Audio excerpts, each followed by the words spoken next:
কুতুবদিয়া কেন্দ্রীয় কালী মন্দিরে আমি 5বার দায়িত্ব পালন করতেছি। কোনো ধরনের অপ্রীতিকর ঘটনা ঘটেনি, সামনেও হবে না। আমাদের আশেপাশে যারা মুসলমান ভাইয়ারা আছে আমাদেরকে যথাযথভাবে আমাদেরকে সহযোগিতা করে যাচ্ছেন। তারা অনেকেই আমাদেরকে বিভিন্নভাবে আমাদেরকে সর্বাত্মক সহযোগিতা করে যাচ্ছে। বাংলাদেশ পুলিশ কুতুবদিয়া থানার যে এখানে আমাদের টোটাল 14টি পূজা মণ্ডপ রয়েছে, আর ঘট পূজা হয়েছে 18টি। আমরা সামগ্রিক ইয়েতে সম্মানিত পুলিশ সুপার মহোদয় নির্দেশক্রমে এখানে নিরাপত্তামূলক ব্যবস্থা গ্রহণ করা হয়েছে। এখানে 24 আওয়ার্স আমাদের মোবাইল পেট্রোলিং রয়েছে।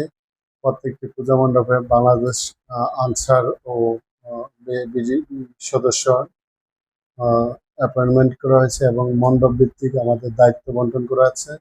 পাশাপাশি এখানে স্থানীয় জনপ্রতিনিধি, বিভিন্ন গণ্যমান্য ব্যক্তি, বিভিন্ন রাজনৈতিক ব্যক্তিবর্গ সহ এলাকার সুশীল সমাজকে এখানে অন্তর্ভুক্ত করা আছে। উপজেলা প্রশাসন এখানে সম্পৃক্ত আছেন।